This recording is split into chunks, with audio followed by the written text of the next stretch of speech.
Cinema అయిన మహా Maruti talkies cinema ముచ్చట్లకు స్వాగతం. నేను మిస్టర్ బీ. నా మాట సూటిగా ఉంటుంది, మ్యాటర్ క్లియర్ గా ఉంటుంది. వీడియో టాకీస్ రాజా. ఇప్పుడు మ్యాటర్ లో కొడదాం. యంగ్ టైగర్ జూనియర్ ఎన్టీఆర్ అభిమానులు గట్టిగా నిరసన వ్యక్తం చేస్తున్నారు. ఎన్టీఆర్ ని అమితంగా ఇష్టపడే వాళ్ళైతే కించిత్ బాధ కూడా పడిపోతున్నారు. ఈ పరిణామానికి వేరెవరో కారణం కాదు, జూనియర్ ఎన్టీఆర్ తో టెంపర్ సినిమా తీసిన బండ్ల గణేషే.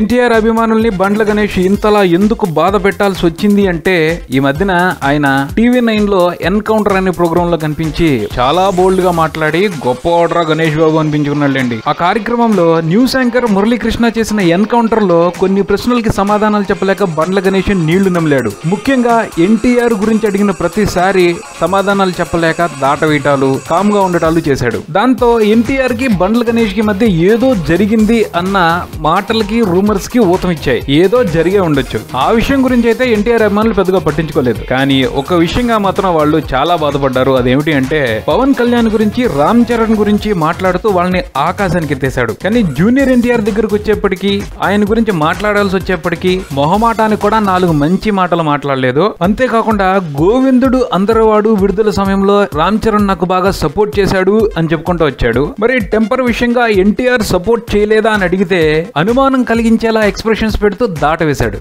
అంటే దీని అర్థం ఏమిటి? ఏమనుకోవాలి అందరూను? ఎలాంటి సంకేతాలు ఇచ్చారు మిగతా వాళ్ళందరికీ, సొసైటీకి ఎన్టీఆర్ గురించి? పవన్ కళ్యాణ్ తర్వాత తన బ్యానర్ లో 2 సినిమాలు చేసింది జూనియర్ ఎన్టీఆర్. ఆ మాత్రం కృతజ్ఞత లేదా? అసలు ఇలాంటి ప్రొడ్యూసర్ తో జూనియర్ ఎన్టీఆర్ ఎందుకు సినిమా చేయాల్సి వచ్చిందని చెప్పేసి ఆయన అభిమానులందరూ కూడా ఆవేదన వ్యక్తం చేస్తా ఉన్నారు. అక్కడితోనే ఆగలేదు. ఇలాంటి విషయాలకు సంబంధించి జూనియర్ ఎన్టీఆర్ కి వాళ్ళు ఇంకొన్ని సూచనలు చేస్తున్నారు. ముఖ్యంగా రూరల్ ఏరియాస్ లో, విలేజెస్ లో ఉండే ఎన్టీఆర్ ఫ్యాన్స్ ఏమంటున్నారు అంటే, కావాలని కొంతమంది పనిగట్టుకునే ఎన్టీఆర్ ని తక్కువ చేస్తా ఉన్నారు. ఎన్టీఆర్ ని సరిగ్గా చూపించడం ఎవరికి చేతకాటం లేదు. పద్ధతిగా లేని కథలన్నీ ఎంచుకుని జూనియర్ ఎన్టీఆర్ కి అంటకట్టేసి వాళ్ళలా వీళ్ళలా చూపించడానికి ట్రై చేస్తున్నారు. జూనియర్ ఎన్టీఆర్ ని జూనియర్ ఎన్టీఆర్ లా చూపించట్లేదు అని చెప్పేసి వాళ్ళు బాధపడిపోతున్నారు. ఇలాంటి విషయాలకు సంబంధించి జూనియర్ ఎన్టీఆర్ చాలా జాగ్రత్తగా ఉండాలి, ఎవరిని పడితే వాళ్ళని గుడ్డిగా నమ్మకూడదు అని చెప్పేసి వాళ్ళు డిమాండ్ చేస్తా ఉన్నారు. ఇది సంగతి. తెలుగు సినిమా స్టార్ హీరోల అభిమానులు అంటే ఇలాగే ఉంటారు. వాళ్ళ హీరోని ఎవరైనా తక్కువ చేసి చూస్తే తట్టుకోలేరు. ఈ రేంజ్ లోనే రెచ్చిపోతూ ఉంటారు. అంటే